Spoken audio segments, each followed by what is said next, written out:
Anda kembali bersama kami di Sapa Indonesia Malam. Saudara Presiden Joko Widodo mengungkapkan kekecewaannya karena volume impor komoditas pangan di Indonesia terus naik.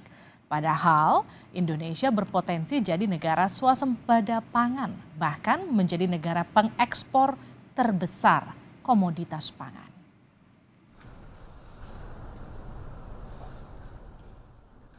Presiden Joko Widodo kembali geram karena Indonesia lagi-lagi harus mengimpor kebutuhan pangan yang sebetulnya bisa diproduksi sendiri di dalam negeri. Dalam sidang Kabinet Paripurna di Istana Kepresidenan kemarin, Jokowi menyinggung komoditas jagung dan kedelai yang masih saja diimpor dari luar negeri. Padahal, menurut Presiden, Indonesia mampu menanam jagung dan kedelai dalam jumlah banyak. Misalnya nanam jagung kan hanya 3 bulan sampai 100 hari. Nanam padi juga hanya butuh waktu 4 bulan. Nanam kedelai untuk mengurangi impor kita juga butuh waktu 3 bulan sampai 100 hari. Dan lahan kita ini sangat luas, yang terlantar masih sangat banyak. Semuanya harus dilihat betul, jangan kita terjebak sekali lagi pada rutinitas harian. Berdasarkan data dari Badan Pusat Statistik pada April 2022 lalu, terjadi peningkatan volume impor yang signifikan untuk sejumlah komoditas pangan. Beras, volume impor di bulan April 2022 naik 13,9% dengan nilai impor 66,6 miliar rupiah. Sedangkan cabai juga alami kenaikan volume sangat tinggi, yakni 92,21% dengan nilai impor 167,2 miliar rupiah. Sedangkan untuk komoditas kedelai, volume kenaikannya capai 27,08% dengan nilai 3,2 triliun rupiah. Lalu jagung alami kenaikan 63,11% dan nilai impornya capai 407 miliar rupiah. Ada juga komoditas bawang putih yang kenaikan volume impornya sangat dahsyat, mencapai 307,66% dengan nilai impor sebesar 1,1 triliun rupiah. Ditambah volume impor garam yang naik 64,31% dengan nilai impor 176,1 miliar rupiah. Nilai impor yang naik signifikan ini juga sangat disesalkan Presiden. Pasalnya pemerintah sudah menganggarkan 92,3 triliun rupiah untuk program ketahanan pangan yang ditujukan untuk meningkatkan produktivitas pangan dalam negeri. Keresahan Presiden soal impor pangan yang tinggi ini direspons Menteri Perdagangan Zulkifli Hasan yang berkoordinasi langsung dengan Menteri Pertanian Syahrul Yassin Limpo. Jangan sampai petani-petani kita juga mati gara-gara impor yang lebih, yang nggak ada aturan misalnya ya, yang yang nggak perlu, misalnya kalau cabai atau bawang merah kan Pak Menteri masa kita mesti impor, kasihan petani. Nah, itu jadi perlu ada perlindungan kepada petani-petani kita gitu ya. Mendak bersama Mentan berjanji segera menekan angka impor komoditas pangan yang bisa mematikan para petani di dalam negeri. Upaya untuk meningkatkan produksi pangan dalam negeri dan menekan angka impor komoditas pangan ditargetkan pemerintah bisa bergulir secepatnya untuk meningkatkan cadangan devisa negara. Tim Liputan, Kompas TV, Jakarta. Saudara, langkah apa saja yang harus segera dilakukan pemerintah untuk menekan angka impor pangan yang berpotensi mematikan produktivitas petani dalam negeri? Saya akan bahas bersama dengan Guru Besar Institut Pertanian Bogor yang juga Ketua Asosiasi Bank Benih dan Teknologi Tani Indonesia AB2TI, Pak Dwi Andreas Santoso. Selamat malam, Pak Andreas. Selamat malam, Mbak. Pak, kalau yang saya baca ini kan Menteri Pertanian bahkan menyatakan 90% lebih, bahkan sebelum tadi kita berdialog Anda memberikan angka pastinya 97%. Kedelai kita itu impor. Segitu nggak bisanya kita nanam sendiri, Pak? Iya, ini kan sebenarnya tergantung pemerintah juga, Mbak.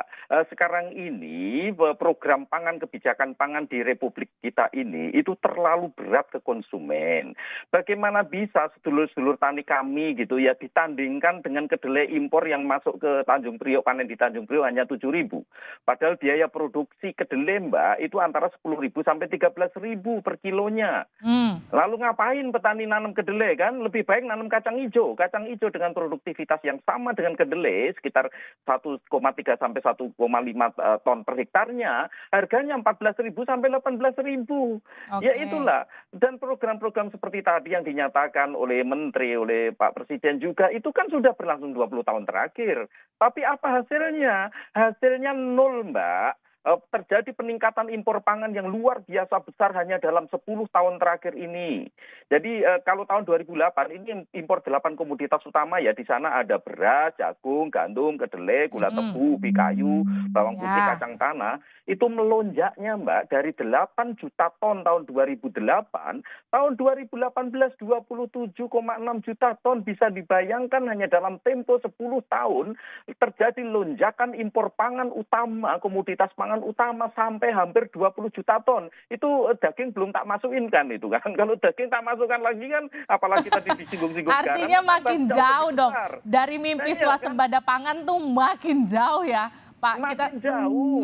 Kita itu hanya sebatas retorika, sebatas wacana, dan tidak sama sekali tidak menyelesaikan persoalan. Karena apa? Impor pangan terus mengalami peningkatan. Oke. Dan tahun 2022 ini saya perkirakan akan lebih tinggi dibanding tahun 2021 yang lalu. Baik. Kan itu persoalan besarnya. Ya. Pak Andreas, tapi artinya gini, Ya. menurut Anda kebijakan impor pangan yang selama ini dilakukan pemerintah itu atas dasar kepentingan apa? Kalau tadi Anda katakan justru dalam waktu 10 tahun saja angkanya sudah makin tinggi, bahkan kayak berkali-kali Iya, lipat. hampir 20 juta ton. Ya, 20 Bisa juta ton. dibayangkan, dari 8 juta Dari ton 8 sampai ke 28 sekian ya. Iya. Sekarang 27, hampir 28 juta ton saat ini dari 8 juta ton kan. Bisa dibayangkan itu. Dan defisit pangan kita, defisit neraca perdagangan komoditas pangan kita terus merosot, Mbak. Tahun lalu itu defisitnya sekitar 6,5 juta miliar US dollar. Oke. Saat ini sudah hampir 9 miliar US dollar defisitnya tahun kemarin. Jadi artinya kebijakan impor ini dilakukan atas dasar kepentingan apa? Kepentingan masyarakatkah? Karena memang kebutuhannya, demand-nya begitu tinggi di tengah masyarakat, petaninya nggak dikatakan apa ya, nggak cukup mampu untuk kemudian mensuplai kebutuhan yang diinginkan masyarakat, atau sebetulnya ada kepentingan lain menurut Anda? Loh, ya tadi Mbak, kalau kan kita tahu persis perjalanan di Republik kita ini, kalau harga pangan naik, pemerintah kan panik kan ya. Lalu karena apa? Memang betul inflasi itu yang paling utama didorong oleh inflasi pangan, makanan, memang betul. Nah, lalu bagaimana upaya mengatasi itu untuk menekan inflasi? Ya sudah, impor saja. Terjadi disparitas harga yang cukup tinggi, tadi saya sebutkan saja contohnya kedelai. Ke beras saja ya, beras sampai Tanjung Priok, kita panen di Tanjung Priok hanya 6.000 loh, Mbak. Kalau 6.000 panen di Tanjung Priok, petani panen untuk menghasilkan beras premium sudah 10.000. Oke, Kan artinya yang penting murah dong. Artinya sebetulnya, iya. artinya semangat kita yang penting murah, bukan semangat swasembada pangan. Ini kan udah dua hal yang berbeda. Betul, sama kalau kita lihat kampanye-kampanye sebelumnya kan ada yang menyatakan wah pokoknya menyediakan pangan murah bagi masyarakat. Ya kalau menyediakan pangan murah bagi masyarakat ya silahkanlah kita matiin petani kita kan itu aja kan sederhananya. Karena sekarang ini Mbak misalnya padi ya, padi itu kami kan di jaringan tani kami tiap menit kami mendapat laporan apa yang terjadi di lapang. Itu sekarang ini nanam padi itu nggak menguntungkan Mbak. Untuk itu kenapa sekarang ini produksi padi terus merosot. Selama pemerintahan saat ini, tahun 2015 sampai tahun 2021, terjadi penurunan produksi berapa? 0,35% per tahunnya turun malah produksinya, bukannya naik. Padahal penduduk naik terus kan. Kan yang penting murah ya Pak? Iya, lalu akhirnya ya jalan pintas, pokoknya impor saja karena impor murah. Nah, kalaupun mau diatasi tidak impor, lalu bagaimana mau disediakan oleh petani dalam negeri? Kalau seluruh kebijakan pangan kita masih seperti ini, tidak akan mungkin lah. Oke, tapi artinya gini. Pasti gagal gitu aja lah. Baik, Pak Andreas, tapi artinya gini, Ya. kalau kebijakan impor pangan idealnya itu bisa dilakukan kalau produksi pangan kita dalam negeri, ini kondisinya sebetulnya seperti apa? Loh, ya gitu kan memang kalau dalam undang-undang sebelumnya kan seperti itu.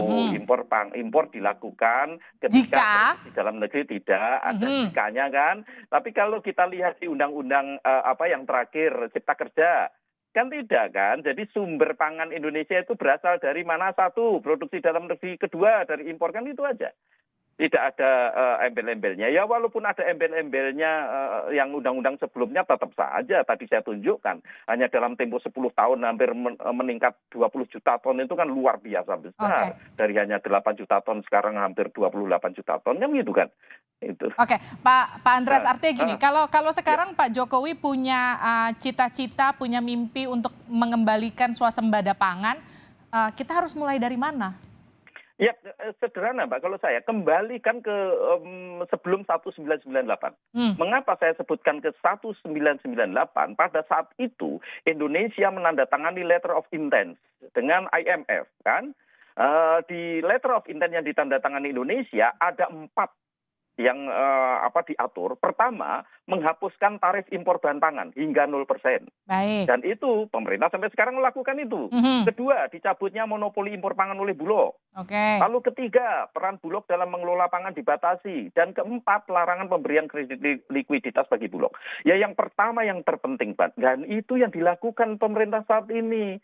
Impor pangan kita itu tarifnya hampir 0%, Mbak. Lalu bagaimana caranya sedulur-sedulur tani kami bertanding dengan petani Amerika yang lahannya ratusan hektar, petani kedelai Brasil yang lahannya 60 hektar, yang nggak akan mungkin. Selain itu subsidi pertanian di negara-negara maju kan luar biasa besar, Mbak. Amerika itu, Mbak, subsidi pangannya itu 1.200 triliun per tahun. Baik.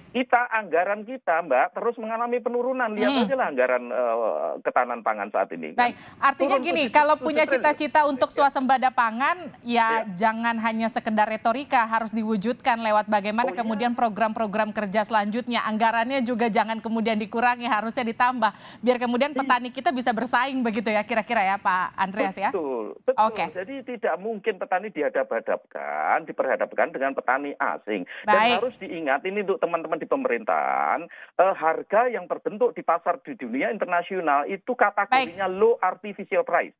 Harga rendah tapi artifisial. Itu Siap. Terima kasih Pak Dwi Andreas. Sayang sekali ini harusnya kita bisa berbincang juga dengan Kementerian Pertanian ataupun Kementerian Perdagangan. Namun kita sudah berusaha untuk menghubungi mereka untuk mengonfirmasi pernyataan dari Presiden, tapi mereka masih berhalangan untuk berdiskusi pada malam hari ini. Terima kasih Pak Dwi Andreas atas waktunya di Sapa Indonesia Malam.